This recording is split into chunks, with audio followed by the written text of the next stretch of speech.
చెప్పండి. మీరేదో hand raise చేశారు. లేదు పాప శ్రీనివాస్ గారు ఇది సీనియర్ లీడర్, ఆయన హెకల్ చేయాలని నేను కాదు ఇప్పుడు, ఆయన ఇది సీనియర్ మ్యాన్. అండ్ కానీ పాప ఆయన నాకు ఒక్క రీజన్ ఇస్తే హ్యాపీగా ఉంటా.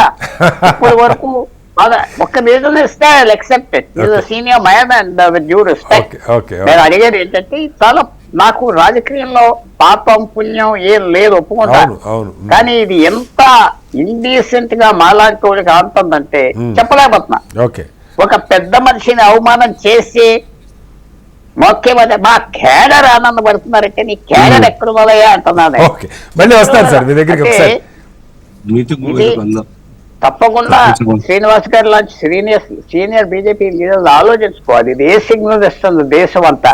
వాళ్ళకి వ్యతిరేకం ఉన్న పార్టీలు అందరూ ఇదే చెప్పారు, మీతో చేరతారు, చేర్చాక సఫా చేసేస్తారు అన్నారు. అది నిజమా? అది ఆయనే చెప్పాలి. ఒకసారి చూద్దాం. ఇంకా రేపటిదాకా మనకి 24 గంటల టైం ఉంది సార్. ఏకనాథ్ షిండే రియాక్షన్ ఎట్లా ఉంటుందో. జాయిన్ అవుతాడు ఢిల్లీలో షేక్ అయిపోతున్నారు. షేక్. ఓకే గఫూర్ గారు, ఇక్కడ చాలా మంది ఆలోచించింది ఏమిటంటే, సరే ఏకనాథ్ షిండే మీద ప్రత్యేకంగా ప్రేమ లేకపోయినా ముంబై కార్పొరేషన్ ఎలక్షన్స్, ఆ తర్వాత థానే కార్పొరేషన్ ఎలక్షన్స్ ఇలాంటివి కూడా ఉన్నాయి.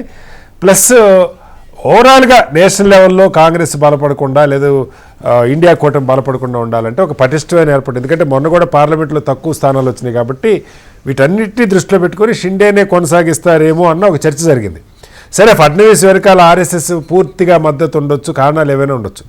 నాకు ఆశ్చర్యం కలుగుతున్నది ఏంటంటే, శ్రీనివాస్ గారు ఒప్పుకోపోవచ్చు కానీ ఇప్పుడు పీఠముడి పడింది హోమ్ మినిస్టర్ దగ్గరే. ఇది మనకి రేపు తెలుస్తే స్పష్టంగా.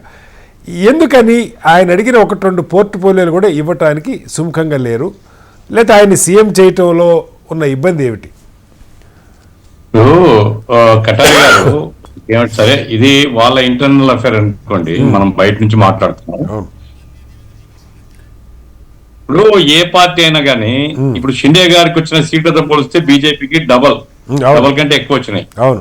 మరి బీజేపీ అన్ని అత్యధిక సీట్లు గెలిచిన తర్వాత బీజేపీ అతన్ని ముఖ్యమంత్రిని చేసుకోవాలని సహజంగా బీజేపీ పార్టీలో ఉంటుంది, వాళ్ళ నాయకత్వం అనుకుంటుంది.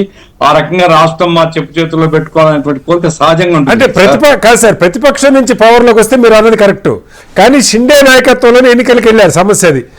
షిండే నాయకత్వం అనేది మీరు ఎందుకు అనుకుంటున్నారు? షిండే ఆయన ముఖ్యమంత్రిగా ఉండిండొచ్చు కానీ బీజేపీ నాయకత్వం బీజేపీకి ఉంది, షిండే గ్రూప్ కు షిండే నాయకుడు కావచ్చు. కానీ షిండే నాయకత్వంలో షిండే అన్ని సీట్లు గెలిచేటువంటి పరిస్థితి లేదు కదా అక్కడ. అత్యధికమైనటువంటి సీట్లు బీజేపీకి వచ్చినప్పుడు బీజేపీ యొక్క స్వభావం పుల్లారావు గారికి తెలిసి ఉంటుంది, మీకు కూడా తెలిసి ఉంటది. బీజేపీ యొక్క స్వభావం ఇంకా ఏదన్నా ఉంటే కూలగొట్టేటువంటి స్వభావం ఉండేటువంటిది. ఇంత అత్యధికమైనటువంటి స్థానాలు గెలిచిన తర్వాత వేరే పార్టీ వాళ్ళ నాయకత్వాన్ని పనిచేయాలనేటువంటిది సహజంగా ఎవరికి ఇష్టం ఉండదు. ఇది సహజ పరిణామం అండి, ఇది అన్యాచురల్ కాదు, న్యాచురల్ కోర్స్ ఇది, న్యాచురల్ కోర్సు. రెండవది ఏమంటే, ఇప్పుడు షిండే ఎందుకు కలిగి ఉన్నాడు? ఇప్పుడు షిండే స్వభావం ఏమిటి? షిండే ఈ ఠాక్రే గ్రూప్ ఎందుకు బయటకు వచ్చాడు? పవర్ అనేటువంటిది మనిషిని ట్రాప్ చేసినారు ఆ రోజుల్లో బీజేపీ వాళ్ళు. ట్రాప్ చేసినప్పుడు ఆటోమేటిక్ గా ఆయన ధోరణి అదే ఉంటుంది కదా. ఇప్పుడేంటి పవర్ పవర్ పవర్. ఇప్పుడు వాస్తవం ఏమిటి సార్, ఈ రోజు షిండే గ్రూప్ పక్కన ఉండే గానీ బీజేపీ గవర్నమెంట్ ఏర్పడుతుంది, ఎందుకంటే అజిత్ పవార్ సిద్ధంగా ఉన్నాడు. కాబట్టి పరిస్థితికి తగిన పద్ధతిలో వ్యవహరించడం అనేటువంటి ఎవరికైనా సహజం కాదు. పరిస్థితికి భిన్నంగా పోతే నష్టపోయి షిండేనే అవుతాడు. బీజేపీ స్వాధ చేస్తుంది షిండే. ఈ రోజే వార్తలు వచ్చినాయి, షిండే వెనకాల ఉండేటువంటిది కొత్తగా గెలిచినటువంటి వాళ్ళు చాలా మంది షిండే కనుక బయట ఉంటే వాళ్ళందరూ బీజేపీలో చేరిపోబోతున్నారని. కాబట్టి షిండే బయటికి పోతాడని నేను అనుకోవడం లేదు, షిండే చేరుతాడు. ఇదంతా ఏమంటే బార్గెనింగ్ వీళ్ళ కంటే కూడా కఠినంగా బార్గెనింగ్ చేసేటువంటి అమిత్ షా గారు అక్కడ పెట్టుకొని ఢిల్లీలో నరేంద్ర మోడీ గారు స్వయంగా బార్గెన్ చేయకపోయినా అమిత్ షా ఉన్నాడు కదా. కాబట్టి ఇవన్నీ ఏం సాగవు, ప్రభుత్వం ఏర్పడుతుంది. అయితే తర్వాత షిండే ఏ లైన్ తీసుకుంటాడో మనకు తెలియదు. దానివల్ల షిండేకు ఇమేజ్ పెద్ద ఏం లేదండి, షిండేకు ఇమేజ్ ఏం పెద్దగా లేదు. ఈ 3 పార్టీలు కలిసిన తర్వాత కొన్ని స్కీములు అవి వచ్చినాయి కాబట్టి, లేకుంటే మహారాష్ట్రలో పార్లమెంట్ ఎలక్షన్స్ లో షిండే వర్గము ఇక రాబోయే దాంట్లో అధికారంలోకి రాదు అనేటువంటి వాతావరణం ఏర్పడింది. ఓకే అయితే లక్కీగా గెలిచారు అంతవరకు తప్ప ఇదేదో ఆయన చరిష్మానే కనుక ఉండే మొత్తం పార్లమెంట్ గెలిచి ఉండేవాళ్ళు కదా.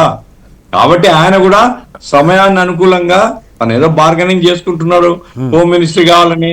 Sir home ministry, finance ministry ఇంత పెద్ద స్థానాలు గెలిచిన తర్వాత బీజేపీ ఎట్లిస్తారు సార్ ఎవరికి కానీ? అంటే ఒక ముఖ్యమంత్రిగా కాదు సార్, ఒక ఉప ముఖ్యమంత్రి అని ఇప్పుడు అంతకుముందు మనకి ఏపీలో జగన్మోహన్ రెడ్డి గారు 5 ఉప ముఖ్యమంత్రులు 5 మంది ఉప ముఖ్యమంత్రులు ఉంది కదా. సో అట్లా మొక్కుబడి గారు వాళ్ళకి కనీసం ఒక శాఖ మీద కూడా పట్టించాలి. అంతే అంతే అంతే మేము మొదటి నుంచి చెప్తున్నాం బీజేపీ స్వభావాన్ని గురించి మేము మొదటి నుంచి చెప్తున్నాం.